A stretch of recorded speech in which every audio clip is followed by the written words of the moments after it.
अभी नई नई नौकरी लगने के बाद कुछ तो जीना बनता है, यही सोचकर ये साईं भक्त अब जीवन को थोड़ा जीना शुरू कर दिए थे। ये बात कि भाई इंसान कमाता किसके लिए है, खुद के लिए और खुद के परिवार के लिए ना, तो अच्छे से कमाओ और खुलकर जियो। ये बात मानो इनके दिमाग पर हावी हो गई थी। अब तनख्वाह आने के पहले दूसरे महीने तो बड़ा आम बात है कि हर कोई अपने लिए, अपने घर बार के लिए अच्छे अच्छे सामान, अच्छे बड़े होटलों में जाना, खाना पीना और घर वालों के लिए भी कपड़े, ये सब लेना, ये तो मानो भारतीय संस्कृति में है कि हाँ, अपने घर परिवार के सभी सदस्यों के लिए कोई तोहफ़ा लेना। तो वो तो इन्होंने किया, वहाँ तक कोई दिक्कत नहीं था। और अगर ये बात 1 या 2 महीने की रहती ना, तो उसमें भी कोई दिक्कत नहीं था। परंतु इन साईं भक्त की ना ये आदत जारी रही और विगत 6-7 महीनों तक ये आदत जारी रही। तनख्वाह इनकी बहुत ज़्यादा नहीं थी, लेकिन जो भी थी ना, उसमें इनका सबसे ज़्यादा हिस्सा ना बाहर खाने में चला जाता। तरह तरह की चीज़ें खाने, तरह तरह के पकवान खाने पीने में चला जाता। तो इन सारी चीज़ों के बाद ना एक बार ऐसा हुआ कि 1 महीने, अब क्योंकि बेटा इतने दिनों से कमा रहा है और ये अपने घर वालों के लिए भी तरह तरह के तोहफ़े लेकर जाते। किसी महीने इन्होंने जो है वो फ्रिज खरीदवा दी, किसी महीने इन्होंने जो है अपने घर के लिए इंडक्शन और इंडक्शन बेस के 2-3 बर्तन खरीदवा के भिजवाए। और इनकी माँ मना करती थी कि घर पर ज़रूरत नहीं है इन चीज़ों की, क्योंकि घर बहुत आराम से इन चीज़ों के बिना बहुत स्थिर से चल रहा था और घर में कोई एडजस्टमेंट नहीं किया जा रहा था, घर बहुत स्मूथली चल रहा था। तो इनकी मदर ने मना किया, पर इन्हें वो बात समझ ही नहीं आती। तो ऐसे ही अब घर पर भी सबको लगने लगा कि हाँ भाई, बेटा अच्छा कमा रहा होगा तभी हमारे मना करने पर भी इतनी सारी चीज़ें ला कर देता है। तो इनकी माँ ने ना अपने बेटे से मतलब इन साईं भक्त से कहीं शादी में जाना था। इनके माता पिता को किसी गांव के ही रिश्तेदार के यहाँ जाना था। तो इनकी माँ ने सोचा कि मैं अपने खुद के लिए जो भी मुझे होगा ना, कि मैं जैसे पार्लर जाऊंगी, हर एक साड़ी जो भी मैं पहनूंगी, सुंदर सुंदर साड़ी चूड़ी जो भी है, और सही उससे ही मैच करके मैं बिंदी लूँगी, चप्पल भी मैं एक अच्छा ख़रीदूँगी। उनकी माँ ने सोचा कि मैं भी चलो मन बना लेती हूँ, और मन बनाकर इनकी माँ ने इनसे कुछ 20,000 रुपये मांग लिए और बेटे की तनख्वाह 22,000 रुपये। अब बेटा मना करे भी तो कैसे करे, क्योंकि अभी तो इन्होंने मतलब ये तो बताया नहीं था कि तनख्वाह कितनी है, बस अच्छी है करके और फालतू की खर्चे खूब करते थे। जब किसी को ज़रूरत नहीं थी तभी बहुत ज़्यादा चीज़ें इधर उधर जो तो लेकर आते थे। 1-2 महीने समझ आता है, परंतु विगत 6-7 महीनों से ये सब चल रहा था। तो ये मना नहीं किए, इन्होंने कहा ठीक है मैं दे दूँगा, और इन्होंने वो 20,000 रुपये पकड़ा दिए। अब पूरा महीना और 2,000 रुपये और बैंक में उसके अलावा मुश्किल से 3-4 हज़ार रुपये पड़े हों, और पूरा महीना बच रहा है, चलेगा कैसे? इतने में तो ना बाहर का खाना होगा ना और कुछ हो पाएगा। बाहर का खाना तो दूर की बात है, रोज़ का राशन भी ना आ पाए, दूध वगैरह भी पूरे महीने आ जाए मुश्किल से, और फिर रोज़ जाने आने के थोड़े बहुत खर्च। तो अब ना इनको समझ नहीं आया कि ये क्या करेंगे। अब क्योंकि ये बाबा के भक्त तो थे, अब ऐसा भी नहीं है कि बहुत ज़्यादा भक्त थे, हाँ घर पर सब भक्त थे, तो एक था कि शुरू से साईं बाबा की पूजा पाठ तो होती ही थी घर पर। तो ये एक रोज़ बाबा के मंदिर गए, व्याकुल होकर, परेशान होकर कि बाबा ये आप मुझे किस स्थिति में पहुंचा दिए हैं, ये किस असमंजस्य स्थिति में मैं पहुंच गया हूँ, अब मैं क्या करूँ। अपनी माँ को तो ये मना नहीं कर पाए, लेकिन अब क्या करते, तनख्वाह का और अब पूरा महीना बच रहा है। तो उन्होंने 2-3 जगह लोन के लिए अप्लाई तो कर दिया, पर इनकी सेविंग्स के नाम पे 1 रुपये भी नहीं था। तो इनको इतनी आसानी से लोन मिल नहीं रहा था, और जो आसानी से लोन दे रहे थे ना, उनका इंटरेस्ट बहुत ज़्यादा था। तो इनको समझ नहीं आ रहा था कि ये क्या करें, ये 1 महीना कैसे चला है। तो ये बस बाबा के मंदिर एक रोज़ गए, जाकर बैठे, पूरा प्रेयर वगैरह आरती वगैरह चली। उसके बाद बगल के दुकान में बैठकर ये चाय पीने लगे। अभी दोस्तों का कॉल थोड़ा कम कर दिया था इन्होंने उठाना, क्योंकि इतना फ़ोन पे बात इतना तो था नहीं कि अभी ये उन लोगों के साथ कहीं कॉफ़ी पीने किसी जगह चले जाए, या कहीं आज किसी ढाबे में बैठकर आज फ्राइड राइस और पनीर चिल्ली खा ले और घर का खाना यूं ही पड़े पड़े बेकार हो जाए। और अब यहाँ तो माजरा ये हो गया कि इन्होंने ना एक काम करने के लिए भी एक लेडी को लगा रखा था। अकेले व्यक्ति थे, पर इन्होंने कुछ 3,000 रुपये का लगा रखा था, जो इनके कमरे में आती, रोज़ साफ़ सफाई करती और खाना बनाकर चली जाती। और वो खाना जिसे ये बड़े शौक़ से छोड़ देते थे।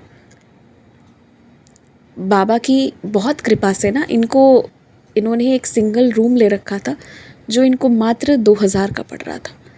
तो बहुत, और इनके ऑफिस से वो बहुत नज़दीक था, बहुत नज़दीक, आप ये मानो 7-8 मिनट की दूरी पर था।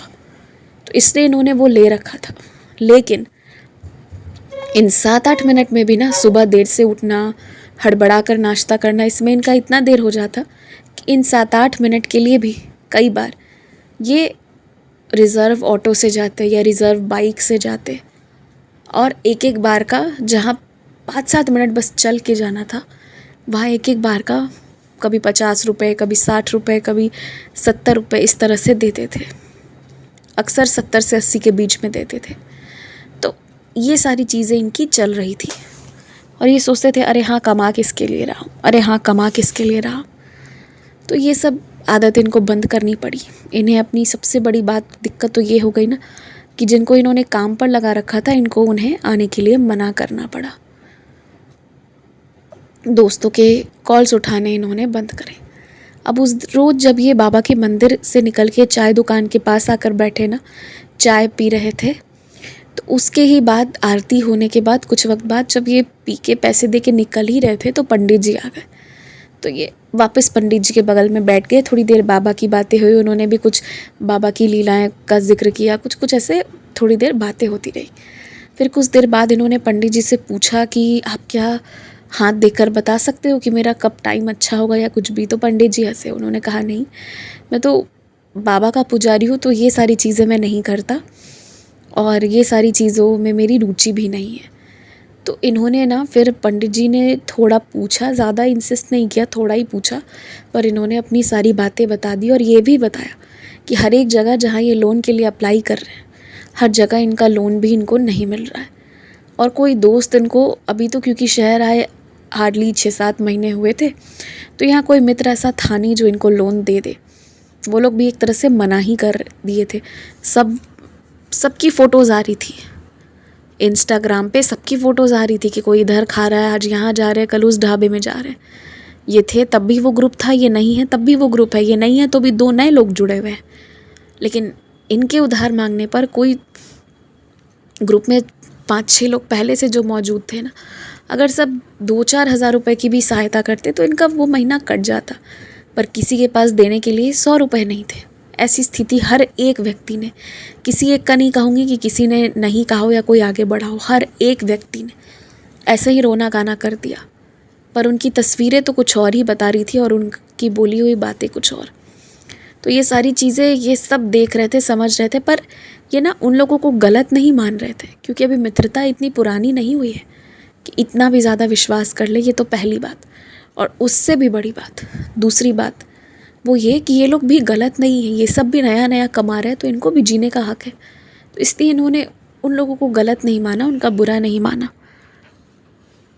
और ये सारे लोग कभी इनको ज़िद नहीं करते थे कि तुम यहाँ जाओ या ये स्वेच्छा से उन लोगों के साथ, उन लोगों की ग्रुपिंग में रहते थे। तो वो लोग कभी इनको, हमेशा जब वो रहे तो वो लोग इनको हमेशा वेलकमिंग मोड में रखे। पर ऐसा कोई नहीं था कि कोई साइड से जाके कुछ अलग से हेल्प करेगा, वो चीज़ नहीं था। आओ, अपना पैसा दो, अपना खाओ, एंजॉय करो और चले जाओ, ये एक नियम था, उसके आगे कुछ नहीं था। क्योंकि अभी तक ये इसी तरह की तस्वीर खिंचवाने लोगों से ही ना दोस्ती किए थे, जो थोड़े स्थिर शांत या जो थोड़े स्थिरता से इनसे बात करना चाहते या बातें करते, उसमें इनका मन कहाँ लगता। जो लाइफ को थोड़ा भी सीरियस लेने की कोशिश करते उनमें इनका मन कहाँ लगता। इनका मन तो इन्हीं लोगों में लगता था।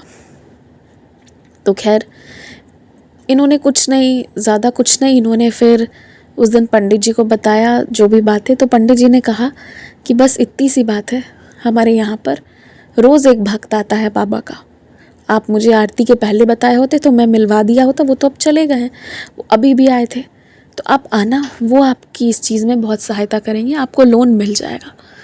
तो इनको एक उम्मीद की किरण मिली बाबा के दरबार से। और फिर अगले दिन ये टाइमली पहुँचे सुबह सुबह, और इनकी उनसे बात हुई। जब इनकी उनसे बात हुई तो उन्होंने ज़्यादा सवाल नहीं किया, हंसे मुस्कुराए, इनकी पीठ पर हाथ रखा और बोले बेटा कितने पैसे चाहिए। तो उन्होंने कहा 20,000 रुपये चाहिए और मैं 1 महीने में आपको लौटा दूंगा। बोल तो इन्होंने दिया था, पर इन्हें यही लग रहा था कि अगर अगले महीने 20,000 इनको लौटा देंगे तो वो अगला महीना कैसे चलेगा, क्योंकि बचा हुआ तो कुछ नहीं था।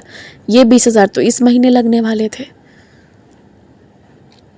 तो खैर कोई बात नहीं, उन्होंने मुस्कुराया और इनसे ज़्यादा सवाल किए बिना बस इनको पैसे दे दिए और बोल दिया कि तुम्हें जब भी लौटाना हो तो तुम पुजारी जी को बोलना, वो मुझे बुला लेंगे और मैं ले लूँगा तुमसे। तो उन्होंने कहा ठीक है। अब क्या होता है कि ये 20,000 तो ये लेकर अपने घर पर आए, बाबा की फ़ोटो के सामने इन्होंने रखा, पर इनके मन में था कि मुझे जल्द से जल्द उनको पैसे लौटाने हैं। अब मैं ये पैसे जो है ना, क्योंकि इस महीने का इन्होंने 20,000 रुपये अपनी माँ को दिया था, तो ये इन्होंने 20,000 उधार लिया और यही 20,000 इन्हें अगले महीने लौटाने, जो अगले महीने की सैलरी से आएगा। और अगर अगले महीने की सैलरी दे देंगे तो अगले महीने कैसे जिएंगे, क्योंकि बचत तो 3-4 हज़ार रुपये से ज़्यादा की है नहीं, क्या पता वो इसी महीने खर्च हो जाए।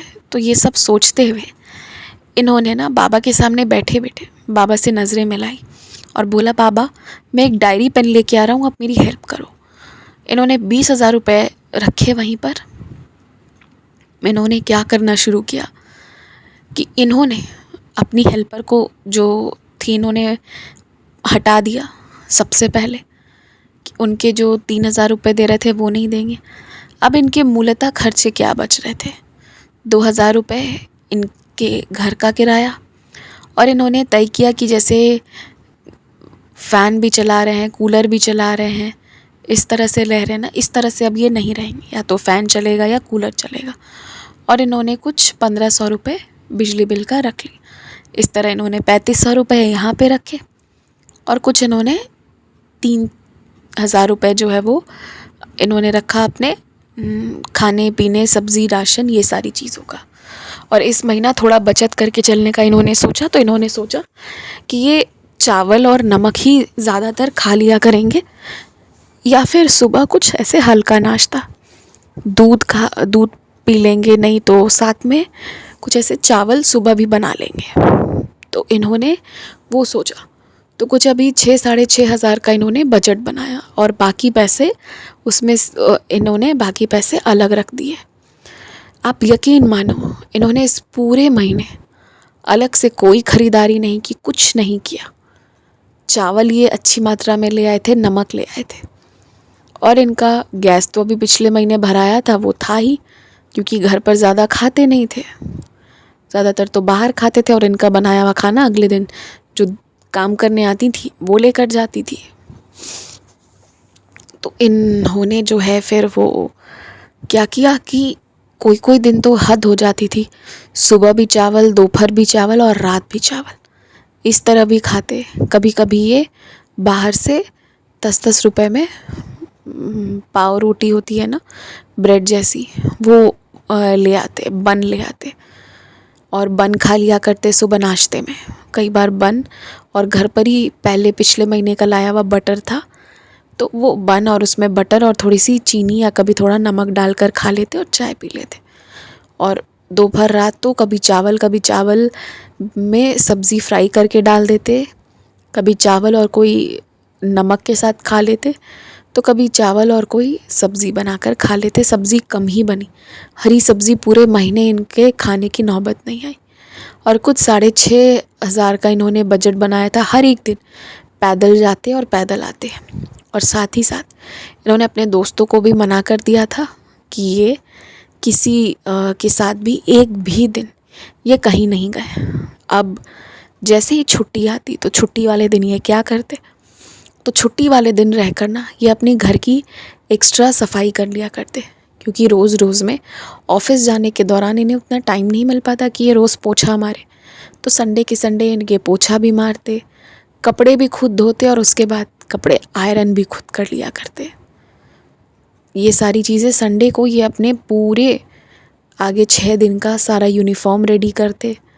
और संडे को ये पूरा अपना घर वगैरह सब अच्छे से, जो कमरा है इनका एक रूम का, उसको इन्होंने अरेंज किया। किचन भी इन्होंने अच्छे से साफ़ किया, सारे बर्तन रखे, सब ऊपर का भी निकाल कर जो भी धूल था जो भी था सब तरीके से इंसानों की तरह इन्होंने सफाई की। इवन कि इन्होंने अपना वॉशरूम भी इस महीने खुद ही साफ़ किया। और कुछ पूरे महीने कुछ थोड़े बहुत ऊपर के खर्च मिलाकर इन्होंने 6,500-7,000 का बजट बनाया था। 8,000 रुपये इनके खर्च हुए। अगले महीने सैलरी आते ही सैलरी के 8,000 जोड़कर और वो अंकल के ही बचे हुए 12,000 जो बाबा के पास ही रखी हुई थी, उन्होंने सबसे पहले उनको लौटाया। और उन्होंने धन्यवाद किया कि बुरे समय में उन्होंने हेल्प करी। तो वो अंकल जो थे ना, उन्होंने ज़्यादा कुछ तो नहीं, पर उन्होंने बोला कि जानते हो बेटा, तुमने जो मुझसे उधारी ली है, मैं कौन हूँ। उधर देखो, मंदिर के ठीक सामने देखो, वहाँ जो पान की दुकान है ना, वो मेरी शॉप है और मैं वहीं बैठता हूँ। और तुमने जो वो दुकान देख रहे हो ना छोटा सा, बस तुमने जो उधारी ली मैं उसी दुकान से चलाकर मैंने तुमको दिया है। तुम कम उम्र के लगते हो, अच्छे कपड़े पहनते हो, अच्छी घड़ी पहनते हो, अच्छे जूते पहनते हो, और तब तुमने मुझसे पैसे मांगे ना, तो इसलिए मैंने बिना सवाल किए तुम्हें दे दिया। पर ऐसा मेरा अंदाज़ा है कि तुमने शायद कभी पैसे ज़्यादा बचाए नहीं होंगे, इसलिए तुम्हें 20,000 रुपयों की ज़रूरत पड़ी। आगे से बेटा ध्यान रखना इस बात का। मैं कोई बहुत बड़ा व्यक्ति नहीं, छोटी सी तो मेरी दुकान है, जितनी मेरी हाइट है उतनी में ही सिकुड़ाया हुआ ये छोटा सा दुकान है। पर मैं हमेशा किसी को भी ज़रूरत पड़े उसके लिए मैंने इतने सालों में जमा करके लगभग 45 से 50,000 रुपये के बीच रखा है कि कोई मुझसे उधारी ले सकता है और फिर मुझे लौटा दे। और बाबा की कृपा ऐसी रही है कि आज तक बहुत लोग मुझसे उधारी लिए, बहुत लोग, पर जो भी लिया है ना वो मुझे लौटा भी दिया है। और तुमने भी देखो बेटा समय रहते ही लौटा दिया। तो उन्होंने ये चीज़ पूरी बताई। चुपचाप इन्होंने सुना, चुपचाप। बस ऐसा लग रहा था ना कि बाबा के मंदिर से इनको एक लेसन मिला, और इस पूरे टाइम को इन्होंने जी कर भी एक लेसन लिया कि किस तरह जो है अपने एक्सपेंसेस को कट करके ये अच्छे से जी सकते थे। वहाँ इनकी माँ बहुत खुश हुई कि बेटा देखो मैंने ये ख़रीदा, वो पहना, और ये देखकर इन्हें बहुत खुशी हो रही थी। उस दिन इन्होंने डिसाइड किया ना कि नहीं, हम लोग ना जो ये गलती करते हैं कि कभी कहीं ओवर स्पेंड करते हैं और कहीं पर बेहद कंजूस बन जाते हैं। नहीं, खुलकर जियो, अच्छे से जियो। इंसान कमाता किसके लिए, इसका मतलब ये कि अपनी सारी ज़रूरतों को अच्छे से पूरी करो, परंतु अपनी हर एक इच्छा को पूरी करने की आवश्यकता नहीं है, ज़रूरतें पूरी होनी आवश्यक है। इन्होंने पुनः 1 महीने बाद उस जो इनकी हेल्पर थी उनको इन्होंने बुला लिया वापस, और इस बार 3,000 रुपये देके 3 टाइम का खाना बनवाना, ये सब करने के लिए नहीं बुलाया। वो सुबह एक वक्त आती जब वो सुबह और दोपहर का इनके लिए खाना बनाकर चली जाती, और उसके इन्होंने पूरे 1,000 रुपये देकर रख लिए। और बाकी रही इनके कमरों की सफाई की बात, तो इस 1 महीने में ना इनको उसकी आदत लग गई थी कि ये अपने से सफाई कर लिया करते थे, क्योंकि अब दोस्तों के साथ कहीं घूमने जाना नहीं रहता था, कुछ नहीं रहता था, तो वो समय बचता था, उसमें ये सफाई कर रहे थे। तो सफाई करना और रात का खाना खुद बनाने का इन्होंने तय किया। बस सुबह का नाश्ता और लंच ये बनवा कर ये ले जाते। और उस समय को ये दूसरे कामों में उपयोग करते, कुछ कुछ स्किल डेवलपमेंट कोर्सेज़ लिया इन्होंने, जिससे कि इनकी सैलरी भी बढ़े, जो कुछ महीनों में जाकर बढ़ भी गई 3-4 हज़ार। और साथ ही साथ जो है ये थोड़ी अब अपने ऊपर ध्यान देने लगे, थोड़ा ध्यान करना, समय से इन्होंने पूजा करना शुरू किया। और अब जिन लोगों से इनकी मित्रता हुई ना, अब अच्छे लोगों से इनकी मित्रता शुरू हो गई। जो लोग अच्छे थे, जिन्होंने इनको बताया कि कैसे तुम बचत करो, कैसे तुम इन्वेस्ट करो, कैसे वो लोग करते हैं, ये सारी चीज़ें बतलाई। 20 मिनट तक इनके लाइफ की, इनकी ये स्टोरी, ये पूरा जिक्र करने का मेरा तात्पर्य ये था ना कि जब जागो तब सवेरा। आप याद रखो कि तनख्वाह कम या ज़्यादा मायने नहीं रखती है, पर उसे अच्छे से चलाया जाना चाहिए, ये सबसे ज़्यादा मायने रखती है। 2 शौक़ पूरी ना हो चलेगा, पर 2 ज़रूरत पूरी हो जाए और कुछ बचत हो जाए। पहले व्यक्ति को यहीं से शुरुआत करनी चाहिए। और जब आप बचत कर रहे हो ना, उस दौरान हर एक चीज़ के लिए बचत करो। ज़रूरत के लिए बचत, भविष्य के लिए बचत, और उस दौरान अपनी खुशियों के लिए, जिसको जॉय फंड कहते हैं ना, कि अपनी खुशियों के लिए जो आपने फ़ंड बचानी है, तब उस दौरान बचाओ। और वो फ़ंड जिस दिन पूरी हो जाए, उस दिन आपने जो लेना है वो ले लो, जहाँ घूमने जाना है वहाँ चले जाओ। उस दिन के बाद ना इन्होंने चीज़ों को तरीके से मैनेज करना शुरू किया। ये नहीं कि अब बिल्कुल होटल नहीं जाते हैं या छोड़ दिया, कभी कभी हफ्ते में 1 दिन जाते हैं। जिस दिन ये वो जो दीदी हैं वो छुट्टी ले ले या ना भी ले तो भी एक शाम ये खाना नहीं बनाते हैं, तो उस दिन ये चले जाते हैं। और अब ये मंदिर जाकर भी बहुत सारी सेवा देते हैं। कुछ पैसे से ये मंदिर में भी अपनी तरफ से गुरुवार के गुरुवार खिचड़ी बनवा कर खिलवाते हैं। जो भी वहाँ पर ज़्यादा लोग नहीं रहते हैं, कुछ ही लोग रहते हैं जो उस तरह बैठकर खाते हैं, पर ये खिलवाते हैं। तो ये सारी चीज़ें ये प्रत्येक दिन इस तरह की गतिविधियाँ ये करवाते हैं और करते हैं अपने जीवन में। तो लाइफ इनकी 360 डिग्री कैसे चेंज हुई पता है? वो 20,000 रुपये से। ना इनकी माँ मांगती, ना इनका कुछ इधर उधर होता, और इनकी गंदी आदत गंदी की गंदी ही लगी रहती। पर आपको पता है ना, बाबा तो बहुत प्यारे हैं। वो जब अपने भक्तों की कठिन परीक्षा भी लेते हैं, पर जब उन्हें दया आ जाती है, जब समझ जाते हैं कि मेरा भक्त समझ गया है, फिर वो प्रेम बरसाते हैं। तो जैसे ही बाबा ने ये देखा ना कि नहीं, अब तो ये ठीक है, इसने सब समझ लिया है, तब ना बाबा की ऐसी कृपा होती है कि जब इनका जन्मदिन आता है ना,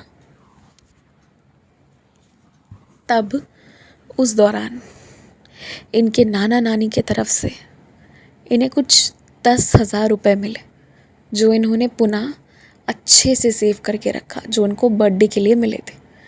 तो इस तरह से बाबा धीरे धीरे इनकी तरक्की को बढ़ा दिए, पर पहले इनको समझाया कि जो गलत है वो गलत है और उसको तुम्हें सुधार करने की आवश्यकता है।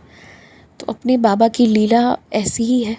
तो इसलिए ना ये स्टोरी इतनी देर तक इतना एलैबोरेट करके समझाने का मात्र यही कारण था कि जो भी लोग एक्स्ट्रावैगेंट हैं, जो भी ज़रूरत से ज़्यादा खर्च करते हैं, वो संभल जाइए, क्योंकि बाबा ना कैसे करके समझा देंगे।